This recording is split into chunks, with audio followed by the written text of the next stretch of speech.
Est-ce que vous aussi, vous avez baissé votre thermostat ? C'est le choix de 6 Français sur 10 pour limiter la facture de chauffage. Elle absorbe même 80% de votre budget dédié à l'énergie. Journée spéciale pouvoir d'achat sur Europe 1.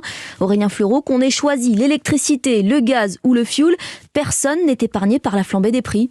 Effectivement, les hausses sont spectaculaires pour ceux qui se chauffent au fioul. Remplir sa cuve vous coûtait 1 500 € il y a un an, c'est désormais 2 300 €. Le chauffage au bois reste une option moins onéreuse, même si, là aussi, des ventes en hausse de 30% en un an ont fait gonfler la facture de ceux qui ont un poêle à granulés. Si chez vous c'est du gaz, la facture annuelle a grimpé de 45% entre janvier et octobre 2021. Et concernant l'électricité, la tendance est à la hausse depuis 10 ans, mais cette dynamique s'accélère nettement depuis 2019.